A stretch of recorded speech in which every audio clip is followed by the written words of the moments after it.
The lights dimmed, and for a heartbeat, the world seemed to hold its breath. Then, in a flash of white spotlight, he appeared. The crowd erupted. The screams rolled through the arena like thunder shaking the walls.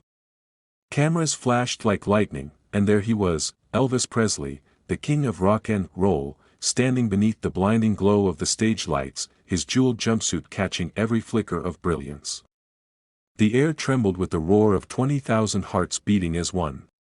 Yet none of them, not even the band, not even security, could have guessed that within minutes, this would become one of the most unforgettable nights in Elvis Presley's entire career. If you love stories like this, real, emotional, and untold moments behind the world's greatest legends, make sure you subscribe, like, share, and comment below. Because tonight, we're diving deep into Elvis Presley, the untold story, a night that stunned the crowd, shocked security, and revealed a side of Elvis no one had ever seen before. It happened on a humid summer evening in 1977, just months before his untimely death. The king was performing in St. Petersburg, Florida, one of the last major shows of his life. He was tired, perhaps even more than he let on. His health had begun to falter, the relentless years of touring and pressure wearing him down. Yet the moment he stepped onto that stage, something inside him came alive again. The music, the lights, the crowd, they wrapped around him like a familiar embrace. He started with C.C. Rider, his voice strong, smooth, electrifying. The band followed his rhythm like a heartbeat. Fans swayed, cried, sang along. To them, Elvis wasn't just a man, he was a living miracle, the embodiment of music itself. But as the second verse soared and the spotlight followed his every move, something shifted. Elvis's gaze, once sweeping over the sea of faces, suddenly locked on a single point near the middle of the crowd, row 47. For a moment, he faltered, just slightly. His voice caught, almost imperceptibly, but the band noticed. Charlie Hodge, his longtime friend on stage, glanced over, sensing something was wrong. Elvis continued to sing, but his eyes stayed fixed. It was as if time slowed, and the music faded into a heartbeat. In that moment, Elvis Presley, the king of rock and roll, was no longer performing. He was seeing. Later, members of the audience would say they saw a change in his face, a shadow of shock, confusion, and then deep emotion. He raised a trembling hand, pointing toward that one spot in row 47. Security tensed, unsure what was happening. A hush rippled through the crowd. Elvis stopped singing mid-line. The band froze. The microphone lowered slowly in his hand as he squinted into the sea of lights. What he saw made him stop the show completely. "Hold on," he said softly, his voice echoing across the stadium. "Stop the music." For a man who lived and breathed performance, for someone who had mastered every second of stage presence, stopping mid-song was unheard of. But Elvis didn't care. Something deeper than the show had just pulled him out of his performance. Security rushed to the edge of the stage. The audience grew silent, confused, whispering.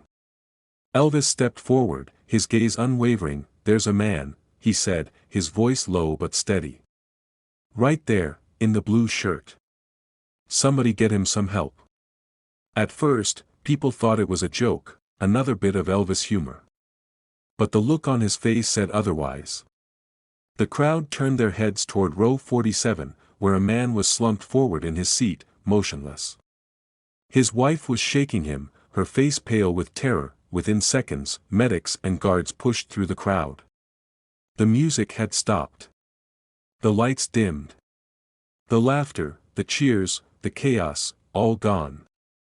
All that remained was the faint sound of Elvis breathing into the microphone and the murmur of a shocked audience. "He's having a heart attack," someone shouted. Elvis stepped back, gripping the mic stand tightly.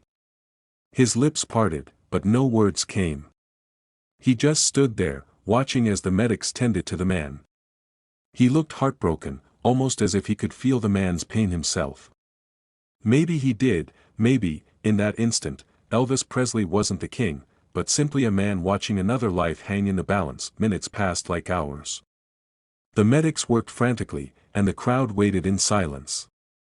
Elvis knelt down near the front of the stage, lowering his microphone. Please, he whispered. Everyone, pray with me. The audience bowed their heads. 20,000 people, once screaming with excitement, now united in stillness and prayer. This was no longer a concert. It was a vigil. After what felt like an eternity, the man was lifted onto a stretcher. His wife followed, tears streaming down her face. As they carried him out, Elvis stood motionless, his eyes following until they disappeared from view. Then, softly, he turned to the crowd. I'm sorry, y'all, he said quietly. Sometimes God reminds us what really matters.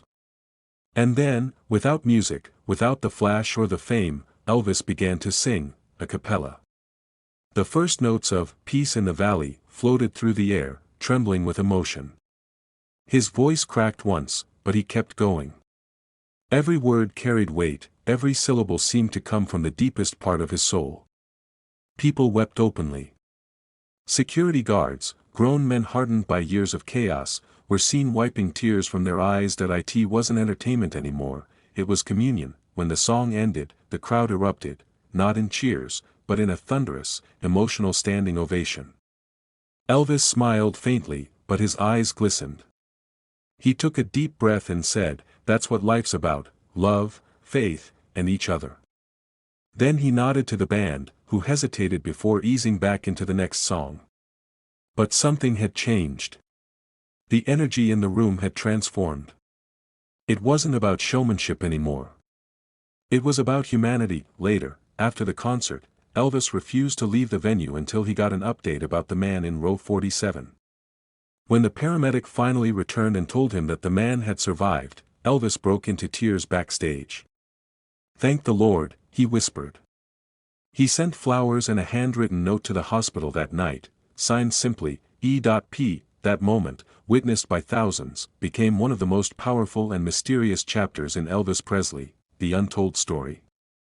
It was never filmed, never broadcast, and only lived on in the memories of those who were there, and in the quiet whispers of fans who knew the king was more than his music. Elvis had always been known for his generosity, but moments like these revealed the soul behind the legend.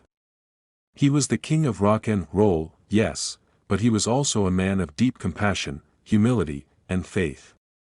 In that brief moment, when he stopped the concert, he reminded the world that even icons bleed, even kings pray. People who were in that arena say they left different that night. One woman, now in her 80s, said, "I came to see Elvis, but I left feeling like I'd seen an angel." And maybe she wasn't wrong, because in the years since his passing, stories like this continue to surface, moments when Elvis went beyond fame, beyond expectation, and simply gave himself to the people. Whether it was helping fans pay for hospital bills, comforting strangers, or stopping entire concerts to make sure one soul was safe, that was who he truly was. The tabloids never captured it. The headlines never told it. But the fans remember. And in their memories, he still lives, not just as a performer, but as a presence. To this day, whenever someone watches footage of Elvis performing, there's a certain glow that seems to surround him, a sense that the music came from someplace higher, deeper. And maybe that's what made him different. For all his struggles, his flaws, his pain, he carried something divine on that stage. Something no camera could ever fully capture. When the king sang, the world listened, not just with their ears, but with their hearts, and so that night in St. Petersburg remains one of the most poignant testaments to who Elvis Presley really was. Not the rhinestone icon or the Hollywood actor, but the man who stopped everything for a stranger in need.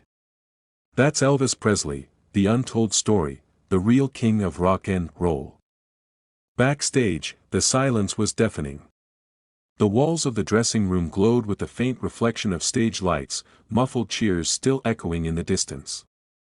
Elvis sat alone for a moment, his sequined jumpsuit catching the light like tiny stars. Sweat rolled down his temples, but he wasn't thinking about the show, or the crowd, or even the encore. His mind was fixed on that man in row 47, the face, the stillness, the fragility of it all. He leaned forward, elbows on his knees, and whispered to himself, "Life sure can turn on a dime." Charlie Hodge walked in quietly, a towel slung over his shoulder. "You okay, E?" Elvis didn't answer right away. He just looked at his reflection in the mirror, the thick sideburns, the painted smile he always wore for the world. But now, that reflection seemed foreign. The man staring back wasn't the king. He was just Elvis, the boy from Tupelo who once dreamed of singing gospel under the Mississippi sun. I saw his wife's face, Charlie, Elvis finally said, voice trembling. She looked lost. I've seen that look before. It don't ever leave you. Charlie sat beside him, nodding. You did right, man. You stopped the show. Not many would have done that. Elvis exhaled deeply. I don't know if I did right. I just couldn't sing while something like that was happening. Outside the door, the crowd had started chanting again, Elvis. Elvis. Elvis. As if begging him to come back. But for once, he didn't rush to answer the call. He looked down at his hands, still trembling slightly from the adrenaline. For years, those hands had signed autographs, held microphones, gripped guitars, and waved to millions. But tonight, they felt heavy, as though the weight of his fame had finally settled into his bones. A knock on the door. Joe Esposito, his longtime road manager, stepped in. Boss, he said softly, they just radioed from the hospital. The man's stable. Looks like he's gonna pull through. Elvis's head shot up. He's alive. Joe nodded. Yeah. Said the paramedics got to him just in time. Elvis leaned back in his chair, his shoulders sagging with relief. He closed his eyes, whispering, "Thank you, Lord." Then, without another word, he stood up, straightened his collar, and walked toward the stage entrance. When he stepped out again, the crowd exploded, the cheers rising like a wave. But this time, his energy was different. There was a quiet in his eyes, a kind of peace that no applause could touch. He took the microphone, smiling faintly. Folks, he said, his southern drawl thick with emotion, I just got some good news. The gentleman who fell ill earlier, he's gonna be all right. The crowd erupted in relief and applause. People began clapping, crying, shouting prayers. Elvis nodded slowly. Let's give him a little something from our hearts, huh? And then, as the band softly began to play, Elvis sang, Amazing Grace. His voice was tender, fragile, yet powerful enough to fill every inch of that arena. The audience swayed together, many holding hands. Some said it felt like church, not a concert, not a performance, but a spiritual gathering led by a man whose own faith had carried him through hell and fame alike. That night became more than just a show, it became a story whispered across generations, a reminder that even in the glare of fame, Elvis Presley never lost sight of what it meant to be human. But for Elvis, the moment stayed with him long after the final applause faded. Back at Graceland, days later, he brought it up again to his cousin Billy. You know, he said quietly as they sat on the porch, I've played to millions of people. But that night, I felt like I was meant to be there for that one man. Billy looked at him. Maybe that's how God uses you, E. Not just for the music, but for moments like that. Elvis smiled faintly. Maybe. But it sure breaks your heart knowing how fragile it all is. He paused, gazing out into the Tennessee night. Crickets sang softly in the distance, the moonlight glinting off the hood of his Cadillac. For a man who had conquered every chart, every stage, every headline, this was the Elvis few ever saw. Quiet. Reflective. Wounded, but still full of grace. In those private moments, he often spoke about the price of being the king. The late nights. The loneliness. The weight of everyone's expectations pressing down like a crown made of lead. People think I live in gold, he once said, but sometimes gold can be the heaviest thing in the world. Still, he found solace in faith. Every night before bed, he'd open his worn Bible and read under the soft glow of a lamp. There, between the verses, he found comfort, a reminder that the man in row 47 wasn't just a fan, but a soul connected to his own. Months later, when news of Elvis's passing shook the world, fans who'd been at that St. Petersburg concert told the story over and over. Some said that was the night they saw the real Elvis, not the performer, but the human being behind the legend. One woman wrote in a letter years later, "I went to that concert to hear him sing, but I left knowing what kind of heart he had." It became one of those rare, almost mythical tales, shared among fans, passed down through generations. You can still find it whispered in Elvis fan clubs, discussed in documentaries, written in faded newspapers from the 1970s. The night Elvis stopped everything to save a life. It said that after that night, he told his band something that would haunt them forever. "If I ever collapse on stage," he said quietly, "don't stop the show. Keep singing. Because the music, it's all I have left to give."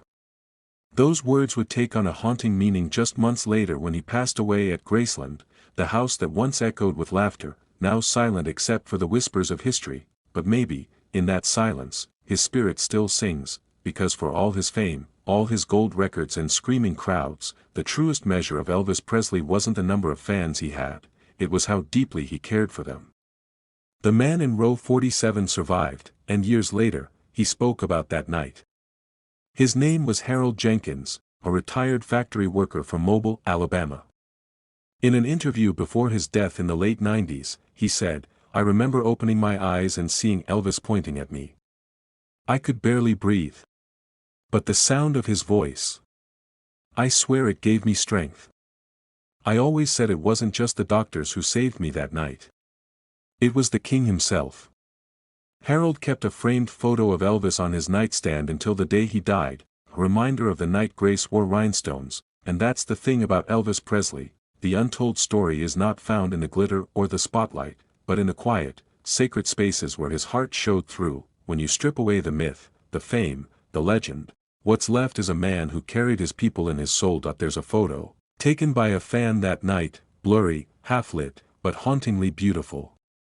It shows Elvis standing at the edge of the stage, hand over his heart, the crowd barely visible behind a mist of tears and smoke.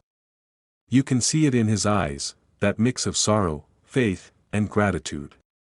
It's not the face of a superstar, it's the face of a man who's just been reminded how fragile life really is. That image has become something of a symbol among Elvis fans, a quiet testament to the compassion behind the crown, and maybe that's why, even decades later, when people talk about Elvis Presley, it's not just about the hips, the hits, or the fame. It's about the humanity. The kindness. The heart that beat beneath the sequins, because legends are remembered for what they did, but they're loved for who they were. That night in St. Petersburg was more than a performance.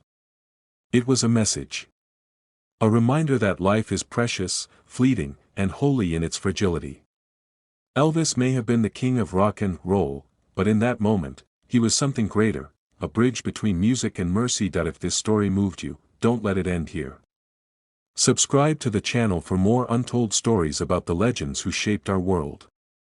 Like this video if you believe the king's heart still beats through his music. Share it with someone who needs to remember what real compassion looks like.